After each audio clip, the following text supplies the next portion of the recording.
sometimes you see behind the scenes. One of these is I will show behind the scenes. My executive producer was just giving me a direction. Apparently, he's not a cowboy person, so the other sub producer was, trying to gag him. Ladies and gentlemen, welcome to this episode. I'm referring to the second episode of Money Moves, which is the interactive versions. This is where our viewers and callers sometimes get messages, voice notes sent through, or text message sent through, and they will read it and answer it, so that it becomes a bit interactive, also to help you, who is a very, very good listener. The idea now is for you. I'm going to post. Is for you to like and share. So I'm back. I'm not posting again. So let's do it one more time. Like and share. Like and share. That's all.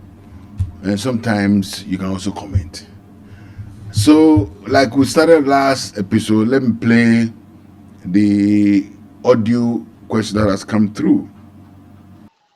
Good day, Uncle Charlie. My name is Abba. I hope you're having a good day. Please, I took these quick loans on my phone. Now they are threatening to call my boss and disgrace me. But I haven't said I wouldn't pay. But can they do that? Please respond to me. Thank you. Oh, my dear Abba. You see, when they said they are going to report you to the boss, then you realize that the thing is becoming serious. In fact, you have to formalize the relationship, where if you're having problems, please write to them, send them a message that you're having problems servicing within the next 2 months, 2 weeks. Once you tell them your plan, they will stop harassing you.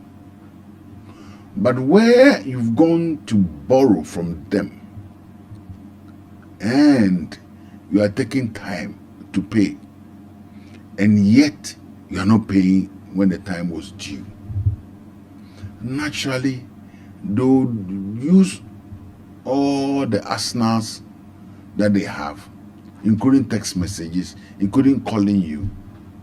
You might term it as harassment. They will tell it as an arsenal to get their money back. So, yes, they threaten that they will report you to the boss.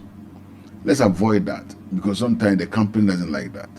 So, let's quickly write a letter to them, have a sit with them, and arrange. After all they need is the repayment. They're not interested in reporting to your boss. All they need is a repayment plan.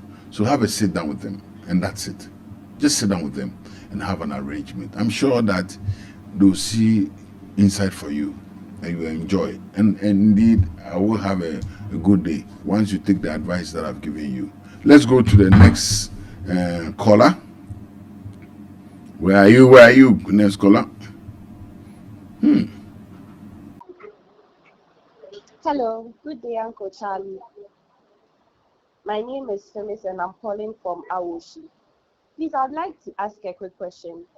So everyone is telling me to buy a land now, but honestly, I don't even have steady savings yet.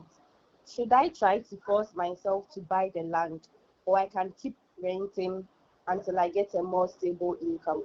Thank you. Thank you very much. Land. Land. I tell you what, land without cash flow is stress.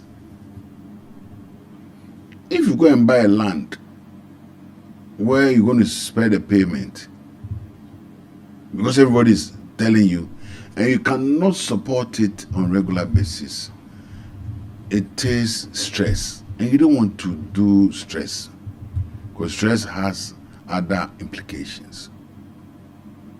Rather,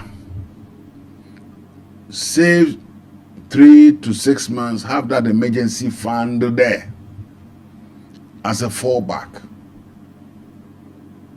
before you commit to buying the land. That emergency fund that you have, that the fallback that you have, would always come in handy if there's a delay in your regular income. Then you can use the emergency fund to meet the regular payment for the land. As for service plot, you notice that I always choose the word service plot.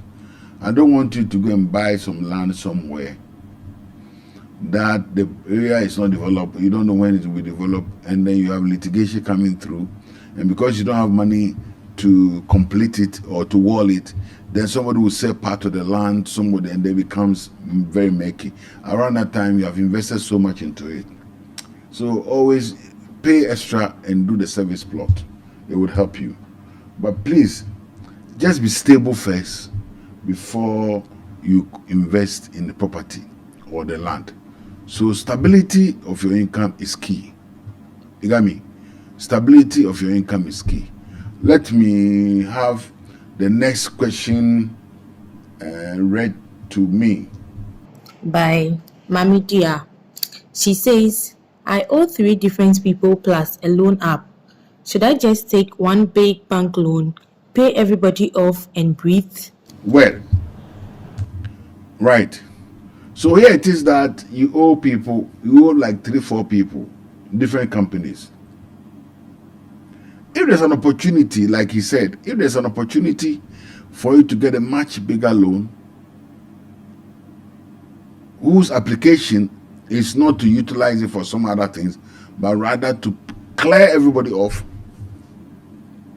so that your loan is centralized, then trust me, go for it. Uncle Charlie said, go for it.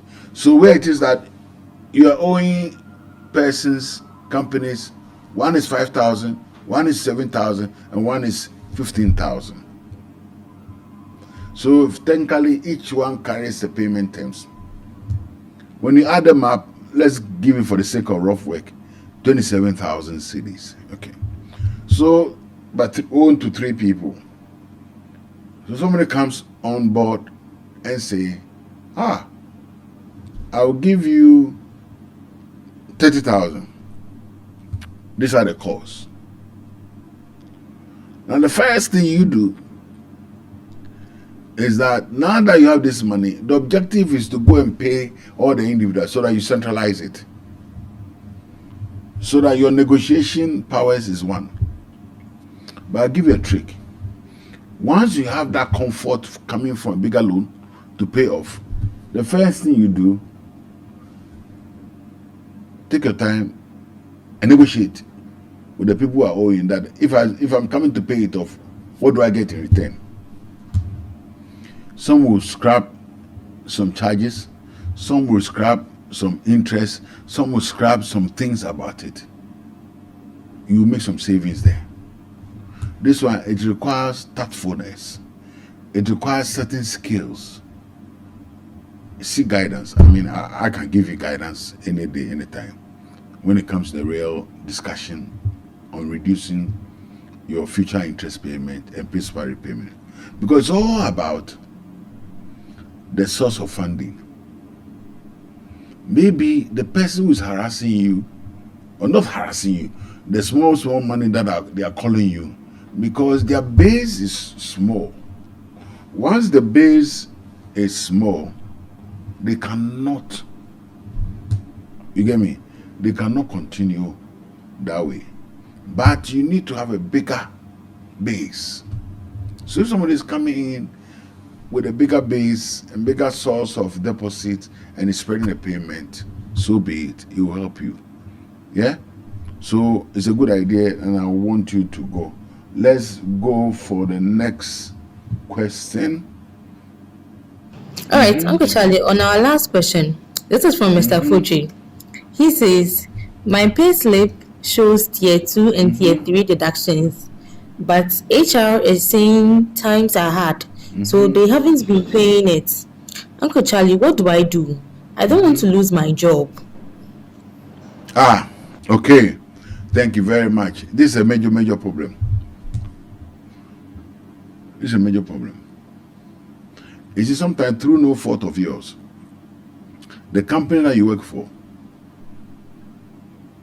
they are deducting the amount, but they are not paying to the second tier, and sometimes they are not paying to the first tier, the SNIT and the second tier. These days, the second tier company and the SNIT are writing to those companies and charging interest on it. So yours is to pay attention. Yeah. Yours is to pay attention to it. And then, of course, write formally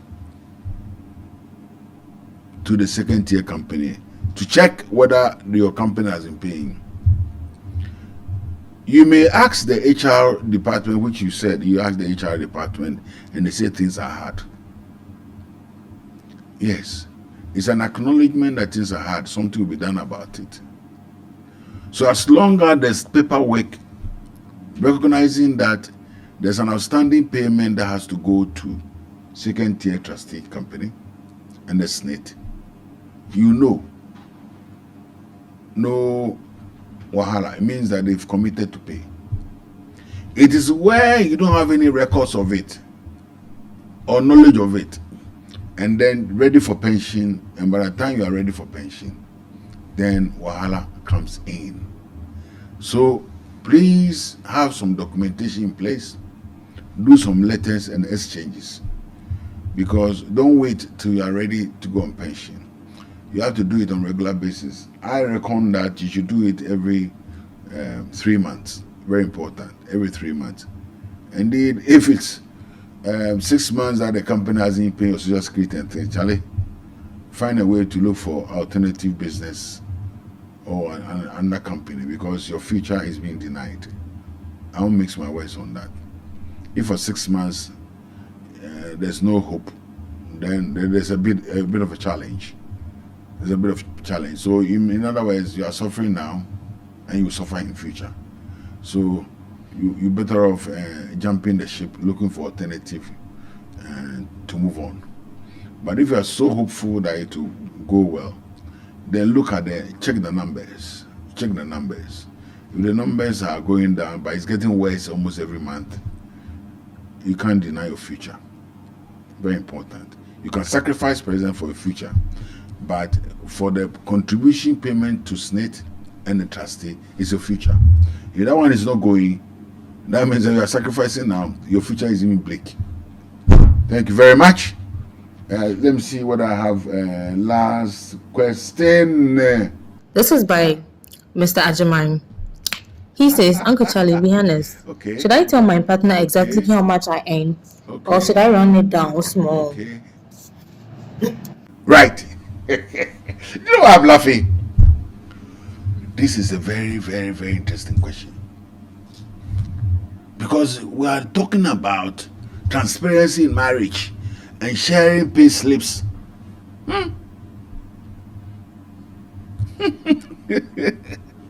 It hasn't been easy. I mean, ideally, okay, there should be 100% salary declaration on both sides. But you see, we are all wired differently. Our system and culture depicts that there's certain things that privately and individually you must have control over. I had always, and I will always encourage a joint account for joint expenditure. So it is that you are married, so you have to have a list of expenditures or expenditure that is for both joint. It doesn't matter who is contributes what, but do a joint expenditure. That this account will use it to pay for the following. You list it. You will list it. And then when you finish, then you look at the joint funding. It could be possible that one of the spouse could contribute 80%. It's possible that it could contribute nothing. So once you've defined the joint expenditure and the joint account is there, we don't have a problem. But where you don't define the joint expenditure, but each person decides what to buy and for how much, and it's not discussed, then you have a problem. It is against this that most people don't like to declare how much salary they earn. I don't think it's about knowing how much salary your spouse earns that beats the thing. It is the money's application, what you are going to use the money for. And that's why I'm encouraging you to do joint expenditure account. So we all know that every month, this is what we're going to incur. Every quarter, there's a school fees coming up. You add it. And that becomes your joint expenditure account. Then you look at the other side of it, which is how you are funding the expenditure account. I'm contributing XY and you are contributing Z. Then we can settle there. It's always true that the person who funds the expenditure is also the creator of bigger expenditure. No. And if you use it according to how you are funding it, you bring problem in your marriage. So it's always good to settle on the expenditure budget, joint one, before you come to the funding. Ignore whatever the money will be used for. If you define it, if it's not enough, fair enough. But if it is very much bigger than the funding, then you can come back to it and see where you could cut. That's all there is. Once you do that, you will have a smooth marriage. And of course, you will be enjoying just like me relaxing Uncle Charlie. Uncle Charlie here once again. This has been the Money Moves. Till we come your way with the next episode of our second season. Enjoy your marriage life and then please share and like it. See ya.